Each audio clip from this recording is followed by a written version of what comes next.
Welcome back, everyone, to the Deep Dive. This is where we take those big ideas from the Metabolic Revolution show, the whole bioenergetic framework, and we really zoom in on specific parts, things often missed by, the standard approach. And today, we're zeroing in on the mouth. I mean, it's literally the gateway, right? For so many people, dental stuff feels separate, like cavities or gum issues are over here, and chronic fatigue, brain fog, autoimmune problems are completely unrelated over there. Yeah, but totally different category. Exactly.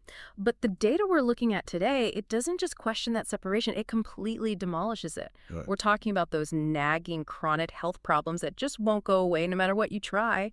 And the source, it might be hiding right there in your mouth. It sounds pretty radical when you put it like that. That the fatigue you can't shake, maybe digestive nightmares, this feeling of just not healing, could actually be coming from like an old extraction site or a dead tooth. It does sound radical, but look, this isn't just some fringe idea. This is built on decades of research, specifically within biological dentistry. These are dentists and researchers who focus intensely on how the mouth connects to the rest of the body. Okay. And their core finding, when you boil it all down, leads to this statistic that is, well, frankly, it's terrifying. They estimate that somewhere between 70 and 90% of all chronic medical issues, if you dig deep enough, actually originate in the mouth. Wait, 70 to 90%. Yes, 70 to 90. That number just stops you cold. It's not a small fraction. It's the vast majority. When you hear something like that, it makes you think, okay, maybe we need to stop just, managing the symptoms, chasing the fatigue, putting a label on the autoimmune thing. Right, and ask, what's the actual source? Is there something structural, something tangible that's driving this? It forces you to challenge that old ingrained idea that the mouth is somehow isolated. Like it's got a force field around it or something. Yeah. Exactly. The idea that you can have, say, chronic infection, constant inflammation, or really potent toxins concentrated right there in your jaw, and somehow it just stays put. Yeah. That it doesn't affect the rest of your body. It completely flies in the face of basic anatomy and physiology. It just doesn't make sense. Okay, let's unpack this then. If we accept the mouth is connected, what are the pathways? How does, say, a problem in a back tooth actually spread its trouble around the whole body? There are three main superhighways, if you like. First, the lymphatic system. Your mouth tissues are packed with lymph vessels. Their job is to drain toxins, manage local immunity. But if you've got a persistent infection there, it just overwhelms that local system. Starts leaking out. It leaks into the lymphatic network in your neck, your chest, basically downstream. Second, the nervous system. The nerves in your jaw connect directly into your central nervous system, your cranial nerves. So problems there can send disruptive signals straight up. Okay, lymph, nerves. What's the third? The big one, the cardiovascular system.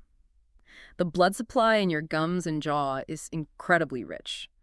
Dense network of vessels, which means anything present there, bacteria, toxins, inflammatory signals, gets immediate, direct access to your bloodstream. So it's like an open door to systemic circulation. A wide open door. And this is where we can bring in that bioenergetic concept of meridians. I know for some people, acupuncture meridians can sound a bit mystical. Yeah, it can sound a little bit... Can we ground it? Like, how does it relate to those physical connections, the nerves, the blood vessels you just mentioned? How does a specific tooth end up affecting a specific organ far away? That's a really important point. We use the meridian map because it overlays incredibly well with how the body is organized electrically and energetically. Think about it. We use an EKG to map the heart's electrical activity, right? Yeah. The meridian system is similar. It maps pathways of communication, sort of lines of least resistance for energy and signals. When a tooth on a particular meridian gets diseased or infected, it creates an electrical disturbance, like a short circuit. And that disturbance travels along that specific meridian pathway, disrupting the function of whatever organ or tissue is linked to it. It's not magic. It's more like electrical interference on a specific circuit board. And these connections, they're quite specific, aren't they? Let's run through some key ones, because I think this is often where people have that aha moment. Absolutely. Let's start right at the back. Your wisdom teeth, they're linked on the meridian charts to the heart and the small intestine. Heart and small intestine. So think chronic digestive upset, maybe unexplained heart rhythm issues. Exactly. It's not necessarily a coincidence if someone has those issues and maybe had problematic wisdom teeth extractions or ongoing issues there. Moving forward, the molars are huge, really critical. What are they linked to? the thyroid gland, the pancreas, and significantly breast tissue. We'll definitely circle back to the cancer link later, but that direct connection to major endocrine and immune-related tissues is really important. Wow, okay. Molars, thyroid, pancreas, breast. What about the pointy ones, the canines? The canines, sometimes called the eye teeth for a reason, they connect directly to the liver, the gallbladder, and yes, the eyes themselves. Makes sense. And the front teeth. The front four, the incisors, central and lateral. These are linked to the kidneys, the adrenal glands, and the whole urinary system. So bladder issues, kidney function problems, adrenal fatigue. Could potentially have a connection back to the health of those front teeth. Precisely. When one of these teeth gets infected, dies, or has issues around it, it's not just a local problem. It's sending out this negative signal, this toxic burden or electrical disruption along that specific pathway, directly impacting the function of that related organ, even if it's far away. So this is the foundation.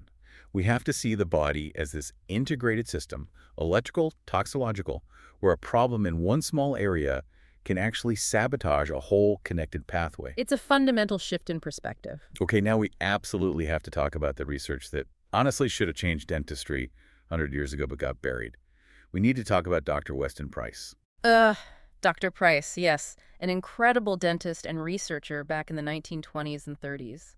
He basically stumbled upon the horrifying truth about root canal procedures. He spent something like 25 years intensely researching this, trying to understand the toxic impact of keeping these dead teeth in the body. And his experiments were, well, they were simple, but the results were just devastatingly clear, weren't they? Unbelievably clear. His method was quite ingenious. He'd take a tooth that had had a root canal, extract it, and then very carefully sterilize the outside of the tooth. This was key. He wanted to make sure any effect came from toxins inside the tooth, trapped in those tiny tubules within the dentin. Okay, so the outside is clean, then what? Then he'd implant the sterilized tooth just under the skin of a laboratory rabbit. And the outcome? It was chillingly direct. Almost invariably, within days or weeks, the rabbit would develop the exact same disease that the human donor of the tooth had suffered from. The exact same disease? The exact same. If the person had severe heart disease, the rabbit got heart disease. If the person had crippling arthritis, boom, the rabbit developed arthritis. Kidney problems, neurological issues. The rabbit mirrored the human's condition. That's already quite damning. Yeah. But it gets worse, right? The repeatability. This is where it went from strong correlation to undeniable proof of cause and effect. Price found he could take that same single tooth, remove it from the first rabbit after it got sick, and implant it into a second rabbit.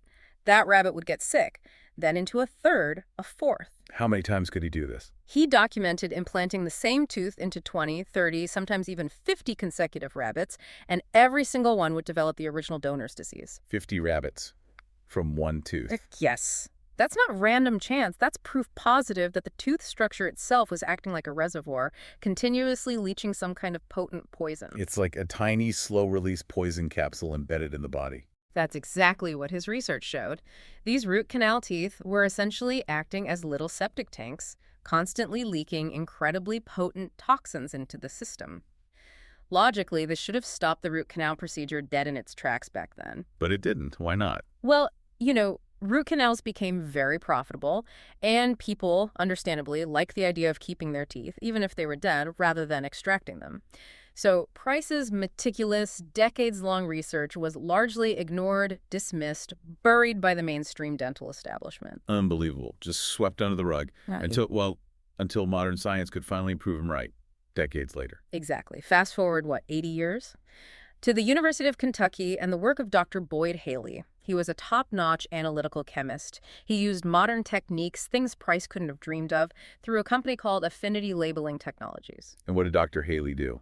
Did he replicate Price's work? Essentially, yes. He took Price's core question, are these teeth toxic?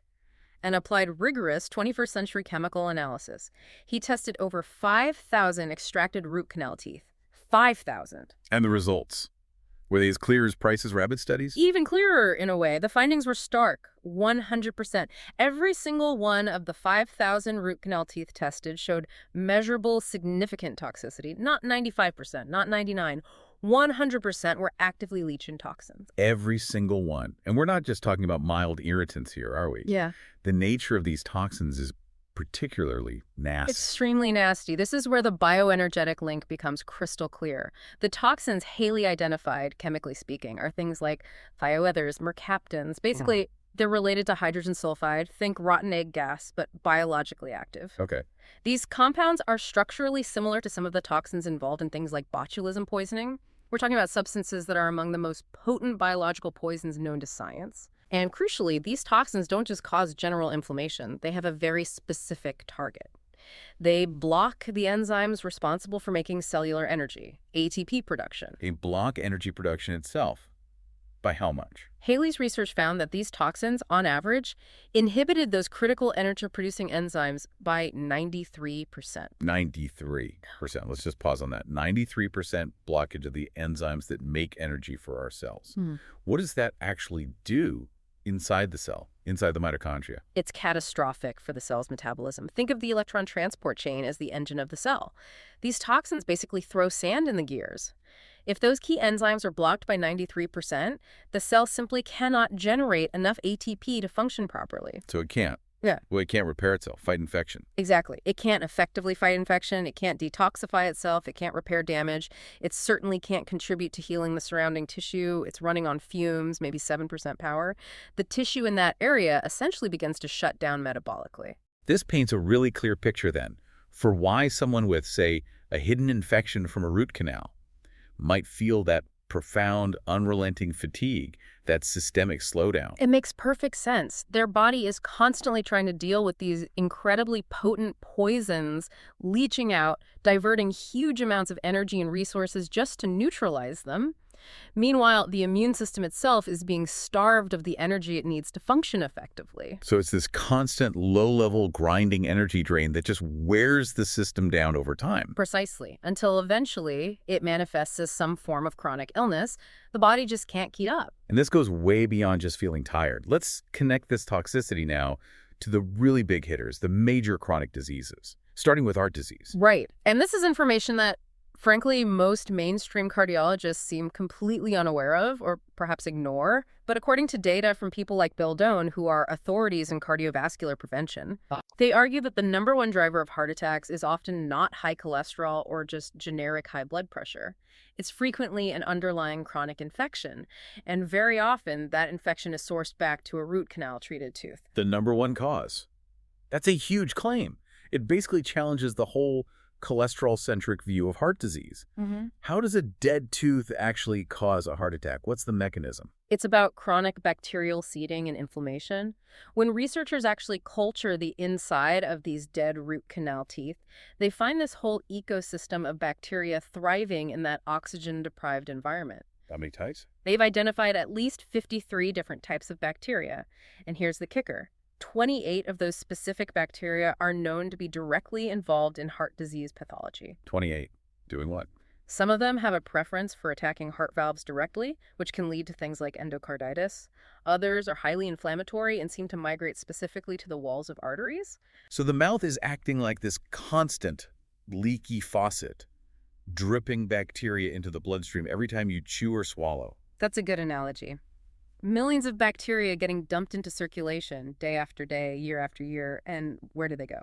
They travel through the bloodstream, and some inevitably end up lodging in the coronary arteries. Okay, so bacteria land in the arteries. Then what? Well, we know coronary artery disease fundamentally starts as inflammation in the lining of the blood vessel, the endothelium. When these specific types of oral bacteria set up shop there, they trigger a persistent low-grade inflammatory response. And the plaque, the cholesterol buildup. That's the body's attempt to deal with the chronic inflammation. It tries to wall off the irritation, the bacterial invaders, using cholesterol, platelets, calcium, basically forming a patch over the inflamed area. That patch is the atherosclerotic plaque. It's the same biological process as plaque forming on your teeth. Exactly the same principle. A biofilm of bacteria causing irritation, and the body trying to contain it with a calcified barrier. So from this perspective, a heart attack isn't just bad luck or bad genes or too much butter. It's often the end result of years, maybe decades, of the body fighting this chronic poisoning and bacterial seeding originating from a dead tooth. It completely reframes prevention. It's not just about managing lipids, it's about managing infectious load, especially from the mouth. It absolutely demands a paradigm shift. Now let's pivot to cancer, because the connections identified by biological dentistry, there are, if anything, even more direct and startling. Okay, what's the link? A lot of this comes from the work of Dr. Robert Jones. He specifically studied cancer patients and their dental histories, and he found this absolutely stunning correlation. What was it? In his studies, 96% of cancer patients had either an infected tooth or what's called a cavitation. We'll get to those located on the exact same acupuncture meridian circuit as their primary cancer. 96% on the same meridian. That correlation is incredibly high. How does that work? How does a bad tooth potentially contribute to cancer development? Well, think about the conditions cancer needs to thrive. It often takes hold when the local immune defenses are weakened or suppressed, and when the detoxification pathways in that area are compromised. Okay. Now, consider breast cancer. Dr. Jones found that 98%, almost all of the women he studied with breast cancer, had a root canal or a cavitation on the same side of their body as the tumor. 98% on the same side. Remember the meridian connections we talked about? The upper molars and bicuspids are directly linked, energetically and anatomically, via lymph and nerve pathways to the breast tissue meridian.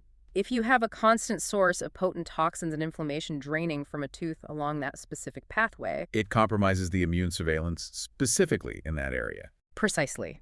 It creates this chronic drain, this local immune suppression right in the pathway leading to the breast tissue.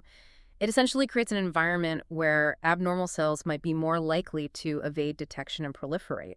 Is there more direct evidence, like finding the bacteria in the tumors? Yes, there is. Separate research has confirmed this microbiologically. For example, studies looking at prostate cancer tissue found that in up to 90% of cases, the tissue contains specific types of carcinogenic bacteria, and genetic testing traced those bacteria directly back to root canal treated teeth. Directly back to root canal teeth in the patient's mouth. So you have the meridian disruption, the toxic load, the chronic inflammation, and the direct seeding of potentially carcinogenic bacteria, all creating a perfect storm for malignancy in susceptible individuals. So if we're thinking bioenergetically, disease happens when cellular energy is low and detox is overwhelmed. A dead tooth seems like the ideal candidate for creating that exact scenario, constantly, silently. It's a relentless hidden drain. Which brings us to something arguably even more common and insidious, because it can happen even if you've never had a root canal. We need to talk about cavitations. Right, cavitations. Define that for people listening, because it's a term that's thrown around. But what is it actually? Okay, a cavitation, sometimes called ingako, which stands for neuralgia-inducing cavitational osteonecrosis, is basically a hole or a defect in the jawbone where a tooth used to be. But instead of healing properly and filling in with healthy new bone after the extraction, It doesn't heal right. it fails to heal properly. The site essentially becomes this pocket filled with infection, decaying tissue debris, inflammatory cells, toxins produced by anaerobic bacteria, sometimes even fatty deposits. It's like having a hidden, walled-off pocket of gangrene festering inside your jawbone. That sounds absolutely awful. How on earth do these form so often? Is it just bad luck? No, it's almost always a direct result of an inadequate extraction procedure. It comes down to a specific anatomical structure, the periodontal ligament, or PDL. The ligament that holds the tooth in the socket. Exactly. It's this tough, fibrous tissue connecting the tooth root to the bone. Now, in a standard extraction, the dentist pulls the tooth, but often they don't meticulously scrape out and remove all of that ligament from the bony socket walls. And why is leaving that ligament behind a problem? Because the PDL acts like a barrier. The gum tissue heals over the top fairly quickly, so it looks like it's healed fine from the outside. But underneath, that remaining ligament membrane prevents the body's natural bone healing mechanisms. It blocks the blood supply and the bone-forming cells, osteoblasts, from migrating into the empty socket and regenerating healthy bone. This base just sits there, under the healed gum. It sits there, becomes stagnant, cut off from good blood flow, and becomes a perfect breeding ground for anaerobic bacteria and the accumulation of toxic metabolic waste. It essentially necroses the bone tissue, dies. This explains why conventional extractions, which often don't focus on meticulously cleaning the socket and removing the PDL, are such a high risk for creating these. Is there data on how common this failure to heal actually is? The data is genuinely shocking, especially when looking at wisdom tooth extraction sites, which are probably the most common extractions people have.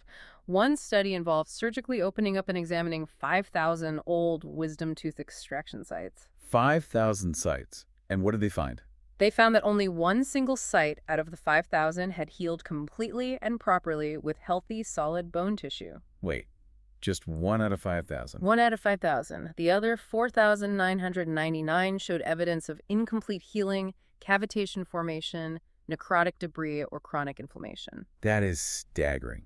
It basically implies that if you had your wisdom teeth out years ago by a regular dentist who likely wasn't focused on these biological protocols, the chances are overwhelmingly high that you have one or more of these hidden pockets of infection in your jaw right now.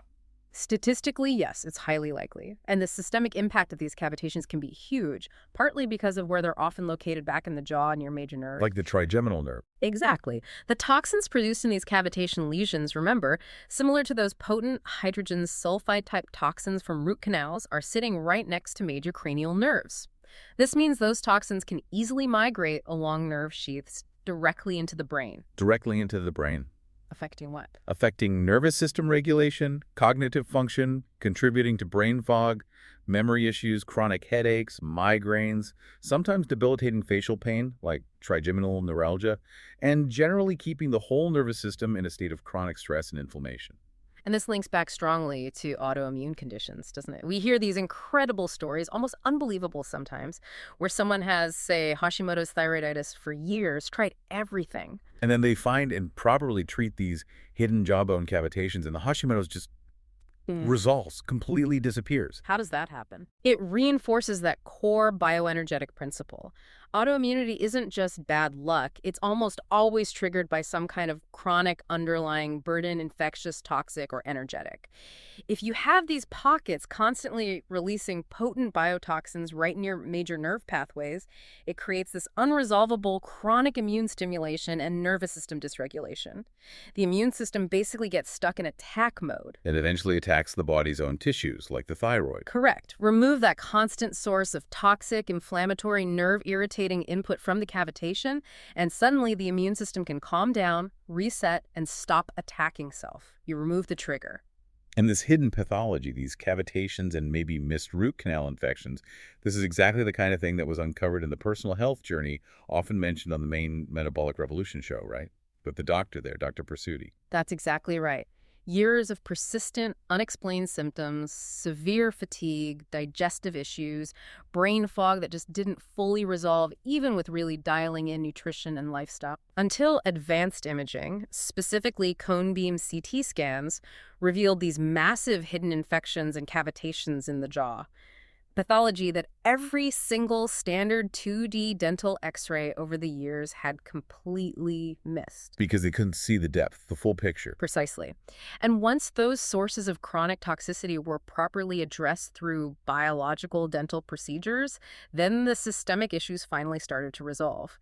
But it required both parts removing the source and providing the right systemic support. Yeah, the combination seems key. You can't just do one without the other. It's removing the drain while also supporting the body's ability to heal and detoxify from the accumulated burden. Which leads us neatly into another aspect of conventional dentistry that has huge metabolic implications. Fluoride. Ah, yes, fluoride. We've all been told forever. Fluoride prevents cavities, it's safe, putting it in the water is this great public health triumph. But looking at it through that bioenergetic lens, well, here's where it gets really interesting. The story is definitely not that simple, especially when you look at the systemic effects beyond just hardening tooth enamel. The evidence for neurodevelopment and overall metabolism has been mounting for years. Wasn't there a major review recently? Yes, just this year, 2024. The National Toxicology Program, this is a serious, rigorous U.S. government scientific body, released a huge systematic review looking at fluoride exposure and neurodevelopmental outcomes in children. And what did this official review conclude? They found consistent evidence linking higher fluoride exposure, even at levels not far from what's in some municipal water supplies, to lower IQ scores in children. Lower IQ, linked to fluoride exposure levels common in drinking water. That's what the NTP review indicated. And the most concerning part is how narrow the supposed margin of safety is. The dose considered therapeutic for teeth isn't actually that far removed from doses shown to have potentially harmful systemic effects, especially in vulnerable populations like children or those with impaired kidney function. From our bioenergetic standpoint, the problem is even more fundamental, isn't it? Fluoride is a known Enzyme inhibitor, yes.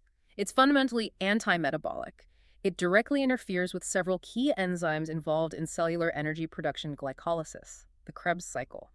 It basically slows down your cell's ability to make energy. creating a systemic metabolic drag. Exactly. Plus, it has other significant systemic effects. It's known to disrupt thyroid function because fluoride competes with iodine for uptake by the thyroid gland. Iodine is essential for making thyroid hormones. So it can contribute to hypothyroidism or sluggish thyroid function. It can. And another big one, fluoride accumulates significantly in the pineal gland in the brain. This leads to calcification of the pineal gland over time. And the pineal gland is crucial for. Melatonin production, which regulates our sleep-wake cycles, our circadian rhythms. Pineal calcification is linked to poorer sleep quality and disruption of those vital daily rhythms. So even if it does offer some superficial hardening of the tooth surface, it seems like it's doing so at the cost of interfering with fundamental metabolic processes, thyroid health, and brain function. It's treating a symptom, the demineralization of enamel, by introducing a substance that acts like a systemic metabolic poison. From a holistic bioenergetic perspective, that's a really poor trade-off, especially when there are ways to address the root cause of tooth decay. Which brings us to the biggest myth in dentistry, perhaps, that sugar causes cavities. That's not really the root cause, is it? No, sugar is like pouring gasoline on a fire that's already smoldering. It definitely makes things worse, speeds it up, feeds the bacteria. But the underlying reason the fire starts in the first place, that's mineral deficiency and systemic metabolic dysfunction. And the proof goes back to Dr. Weston Price again. Absolutely. His travels around the world studying isolated traditional populations in the 1930s, he consistently found groups eating their native diets who had virtually zero tooth decay. Perfect teeth. Even if their diets included natural sugars, like fruit honey. Yes, even with significant natural sugar intake. The key difference wasn't the absence of sugar. It was the incredible nutrient density of their diets, particularly in fat-soluble vitamins, vitamin A, vitamin D, and crucially, vitamin K2, along with abundant, easily absorbable minerals from things like organ meats, seafood, rich dairy fats, bone broths. And this nutrient density allowed their teeth to Heal themselves. Essentially, yes. It allowed their bodies, their metabolisms to run optimally. This meant their teeth were constantly able to repair and remineralize themselves from the inside out. Their systemic mineral balance was so robust. That's a critical point. The tooth isn't just a dead piece of rock. It's living tissue. It's living. It has a blood supply bringing nutrients in, lymphatic drainage taking waste out, a nerve supply providing sensation. It's constantly interacting with the rest of the body. If your overall systemic health and mineral metabolism are good, your teeth are actively maintaining and repairing themselves. But if your metabolism is struggling maybe due to poor diet, chronic stress, inflammation, nutrient deficiencies, then the tooth starts to lose minerals from the inside. It demineralizes. Exactly. It becomes weaker, more porous from within. Then when sugar comes along on the outside, it feeds the acid-producing bacteria that can easily attack that already compromised, weakened enamel structure. Sugar accelerates the decay, but it didn't cause the underlying weakness. So the real defense against cavities isn't just brushing and fluoride, it's building systemic metabolic health and resilience from the inside. Which brings us squarely to that often forgotten nutrient that acts like the traffic cop for minerals, vitamin K2. We talk about K2 a lot for keeping calcium out of arteries, but its role in the mouth is just as vital, isn't it? Hugely important. There was a significant study just last year, 2023, that really highlighted this. It found that people with lower levels of vitamin K2 in their blood were significantly more likely to have severe periodontitis gum disease. The worse their gum health, the lower their K2 status. Okay, so K2 is linked to gum health. What's the mechanism? How does it actually help build strong teeth and bones? K2's main job in this context is to activate specific proteins. One key protein is called osteocalcin. Think of osteocalcin as the carrier, the taxi, that picks up calcium and deposits it correctly into the hard matrix of bones and teeth. But osteocalcin needs K2 to work. Exactly. K2 is what turns on or activates osteocalcin, enabling it to bind calcium and put it where it belongs. Without enough active K2, osteocalcin remains inactive, and the calcium doesn't get properly integrated into your bones and teeth. And this leads to the famous calcium paradox, right? Explain that for us. The calcium paradox is the situation where someone might be getting plenty of calcium in their diet, maybe even taking calcium supplements, but they still have weak bones, osteoporosis, and decaying teeth. Why? Because they lack sufficient vitamin K2. So the calcium is there, but it can't get into the right place. Correct. Without K2 activating osteocalcin, the calcium doesn't get directed into the bones and teeth, so you have deficiency there. But worse, that undirected calcium ends up floating around in the bloodstream and depositing where it shouldn't be in soft tissues, Like arteries. like the walls of arteries, contributing to atherosclerosis, or in joints, contributing to arthritis, or in organs like the kidneys, forming stones. So you get this bizarre situation of having osteoporosis and heart disease potentially driven by the same underlying problem: lack of K2 to direct calcium properly. Wow, so K2 is basically telling calcium, go into the bones and teeth, stay out of the arteries and soft tissues. That's a perfect way to put it. It's the mineral director. And where do we get it? Again, it's back to those traditional nutrient-dense foods: grass-fed butter and dairy fat, cheese, especially aged hard cheeses like Gouda, pastured egg yolks, liver, and fermented foods like sauerkraut, kefir, and especially natto, which is fermented soybeans. It's rarely found in typical modern processed diets. Very rarely, which is why deficiency is so common and likely contributes significantly to both poor dental health and cardiovascular issues. Let's tie this back now to a core metabolic marker we always talk about: body temperature. This really illustrates the whole integrated system beautifully. It really does. When your metabolism is humming along nicely, largely driven by healthy thyroid function, your core body temperature stays consistently around that optimal 98.6 degrees Fahrenheit, or 37 Celsius. And why is that specific temperature so important? Because all the enzymes in your body, the ones needed for digestion, detoxification, immune function, and the ones involved in depositing minerals into teeth and bones, they all work most efficiently at that slightly higher temperature. They have the optimal energy and heat to do their jobs properly. But what happens if your temperature consistently runs lower, say 97 point something, which is so common today? If your temperature drops, it's a sign your metabolic rate is sluggish, your thyroid might be underactive, and critically, all those enzyme functions slow down. They become less efficient. Your immune system is less active against bacteria, and the enzymes responsible for remineralizing your teeth just don't work as well. So low body temperature can directly contribute to weaker teeth, more prone to decay. Absolutely.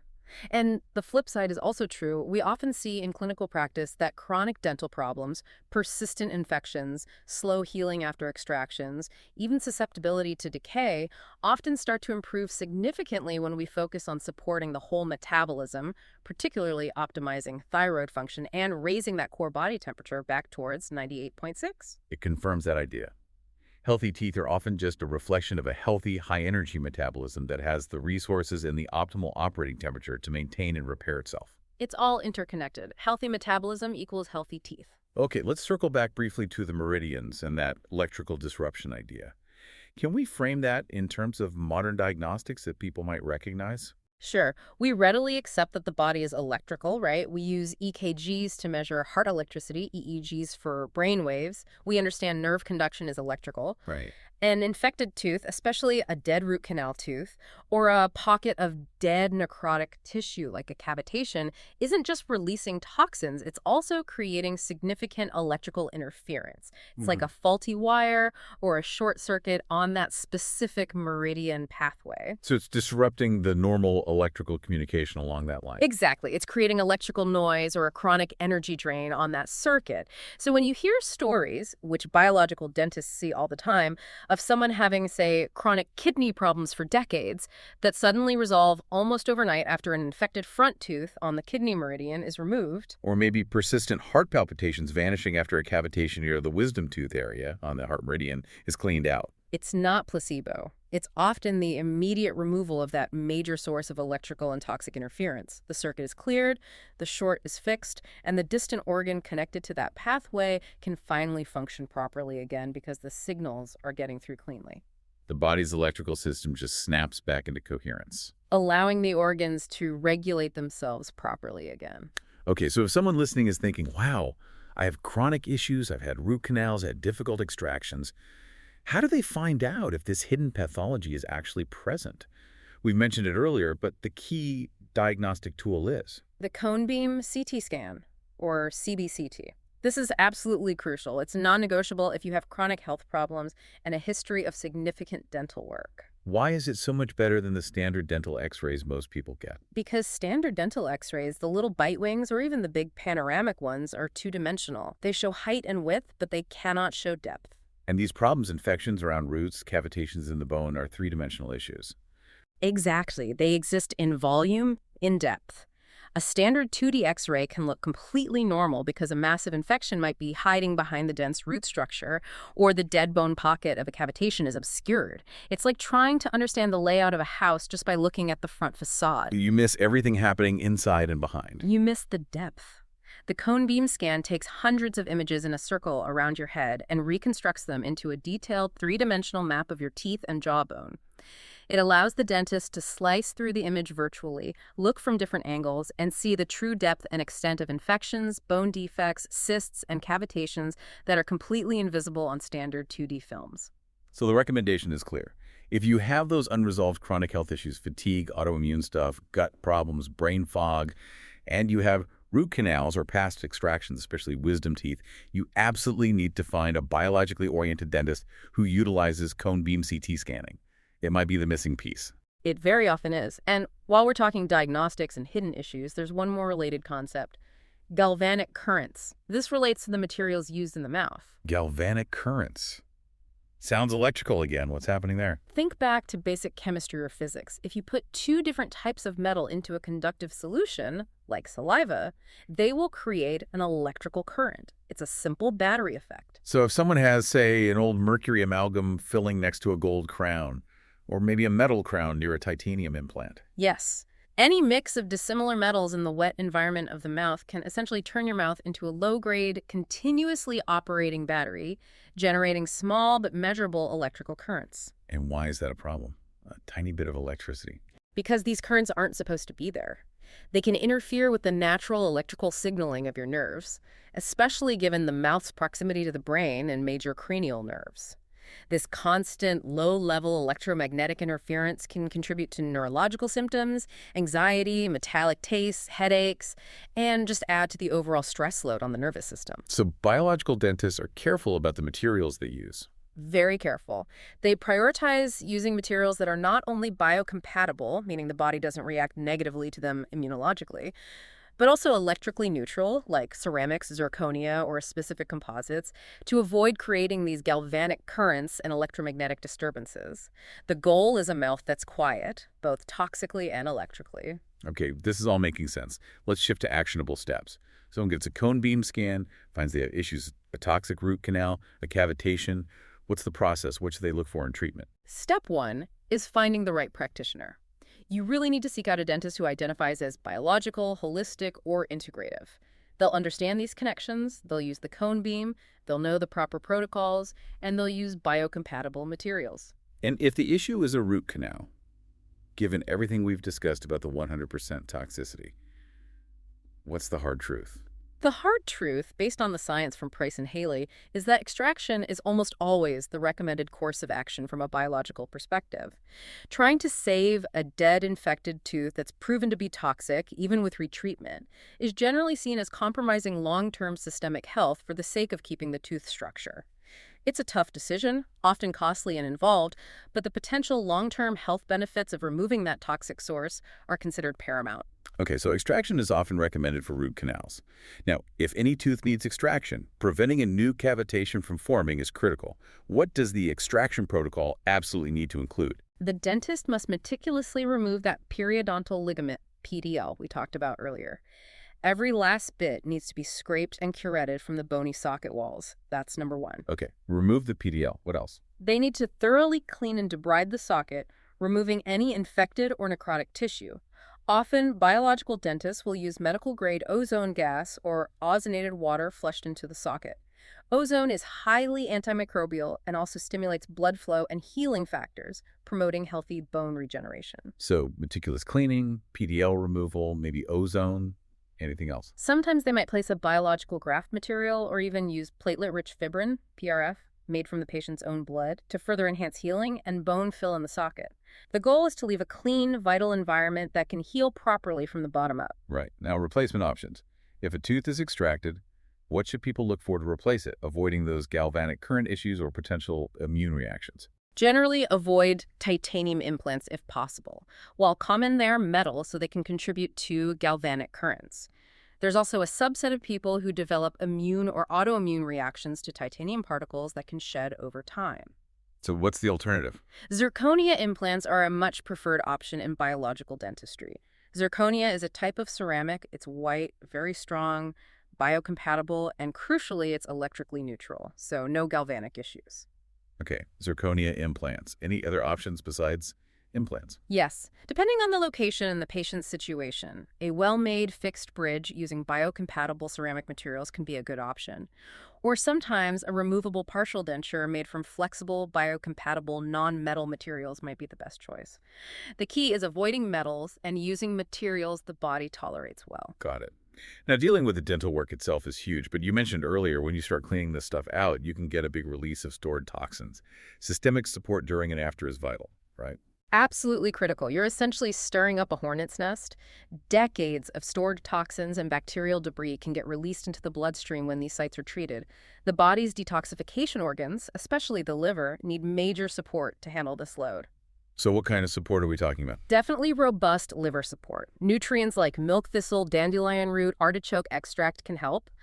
And N-acetylcysteine, NAC, is particularly important. It's a precursor to glutathione, the body's master antioxidant, and it specifically helps neutralize those nasty sulfur-based toxins, mercaptans, hydrogen sulfide, that come out of these dental infections. Okay, liver support with NAC. What else? Supporting the lymphatic system is key for clearing the debris out. Gentle movement, rebounding, dry skin brushing, staying well hydrated all help lymph flow. And underpinning everything is cellular energy. Powering the cleanup crew. Exactly. Your detox pathways run on energy. So ensuring adequate B vitamins, especially methylated forms, CoQ10 or ubiquinol, for mitochondrial support, these are crucial to give the cells the energy they need to process and eliminate the toxins effectively. Are there more advanced therapies that can help during this phase? Yes, several can be very beneficial. Infrared sauna therapy is excellent for helping mobilize and excrete toxins through the skin, taking some load off the liver and kidneys. High-dose intravenous vitamin C can provide powerful antioxidant support and immune modulation during the stress of treatment and detox. What about PEMF? Pulse electromagnetic field, PEMF therapy, can also be very helpful. It works on a cellular level to help recharge cell membranes, improve circulation, reduce inflammation, and can make cells more efficient at releasing stored toxins. But overarching all this support, Yeah. the main principle remains. The main principle, perfectly stated by the pioneer Dr. Hal Huggins, is you can't get well until you get the poison out. You have to remove the primary source. The dead tooth, the cavitation infection, all the detox support in the world won't lead to lasting healing if the tap leaking poison into your system is still turned on. You can't dry off while you're still standing in the shower. Remove the source first, then support the cleanup. Yeah. Got it. And finally, nutrition. It plays a role not just in prevention, but in healing after these procedures too. Huge role. You need the building blocks for repair. That means adequate high-quality protein for tissue regeneration, collagen synthesis for gums and bone. You absolutely need those fat-soluble activators we discussed, A, D, and especially K2, to ensure minerals get incorporated properly into the healing bone. And plenty of bioavailable minerals themselves. Yes, calcium, magnesium, phosphorus, trace minerals ideally from whole food sources like bone broth, leafy greens, nuts, seeds, quality dairy if tolerated. And just as important is avoiding the things that deplete minerals or hinder healing, like refined sugars, which fuel inflammation and bad bacteria. And processed foods, especially sodas and many packaged goods that are high in phosphoric acid. Phosphoric acid actually leaches calcium out of your bones and teeth. So the goal is nutrient density, providing the building blocks while removing the metabolic roadblocks, eating to support robust, resilient metabolic health overall. Okay. Wow. We have covered a ton of ground here, from meridians to root canal toxins, cavitations, fluoride, K2, cone beam scans, tying it all back to things like heart disease, cancer, autoimmunity, fatigue. So what does this all mean? What's the big takeaway for someone listening? I think the biggest takeaway is the need for a fundamental shift in perspective. Stop thinking of the body as separate parts. Stop treating symptoms in isolation. Start seeing the body as this incredibly interconnected, integrated system, electrical, chemical, biological. Recognize that a seemingly small problem in one area, like an infected tooth, can create ripple effects, disruptions, toxic burdens that manifest years later as serious chronic illness in a completely different part of the body. And the proof is really in the outcomes when this approach is taken seriously. Absolutely. The stories are just incredible, and they're consistent. People with debilitating rheumatoid arthritis for 20 years suddenly having it vanish after their hidden root canal infections are properly addressed. People plagued by heart palpitations for decades finding they normalize literally days after a cavitation on the heart meridian is cleaned out. Or that deep, crushing chronic fatigue finally lifting after multiple dental infections are resolved. These aren't miracles. They're especially if you have a history of root canals, wisdom tooth extractions, or any significant dental work done without these biological principles in mind. Yeah. That cone beam CT scan could be life-changing. Don't underestimate its potential to reveal hidden problems. And remember, the systemic support. Removing the source is step one, but supporting your body's detox pathways and rebuilding your metabolic resilience is step two. Explore the resources out there for comprehensive metabolic support. When you combine removing the dental burdens with optimizing your cellular energy and detoxification capacity, the body's innate ability to heal itself is truly astounding. I want to leave you with a thought building on all this, and it uses a quote often attributed to Gandhi. Even if you are a minority of one, the truth is still the truth. And that really applies here. This information about the dangers of root canals, the prevalence of cavitations, the issues with fluoride, it definitely goes against the grain. It challenges mainstream dental dogma and, frankly, a very profitable industry. It might make you feel like you're considering something radical or fringe. But the historical research, the modern scientific validation, and maybe most importantly, the consistent clinical outcomes reported by biological dentists and their patients who address these root causes, they speak for themselves. The truth of the body's interconnectedness remains, regardless of convention. So we really encourage you, open your mind to this possibility. Could your teeth, could hidden issues in your jaw be the key that unlocks the vibrant health, the energy, the balance you've been searching for? It's not about seeing teeth as just isolated bits of calcium anymore. It's recognizing the mouth as a profound window into your entire metabolic state. When you approach oral health from this integrated bioenergetic viewpoint, aiming for a mouth that is both structurally sound and biologically quiet, you don't just end up with healthier teeth. You unlock the potential for fundamentally healthier, more balanced, and truly energized life. Your whole system has a chance to come back online electrically and metabolically. If you feel you need to solidify that foundational understanding how cellular energy works, the Krebs cycle, electron transport, all those core bioenergetic concepts we touched on, definitely check out the Foundational Energy course linked with the main Metabolic Revolution program. And if you're facing these dental challenges and need guidance on the systemic side, the detox protocols, the nutritional support, navigating the healing process, our group coaching programs and metabolic resets are designed to provide that comprehensive support. Thank you for joining us on this deep dive. Keep exploring, keep questioning, and keep prioritizing your metabolic health from head to toe. We'll see you next time.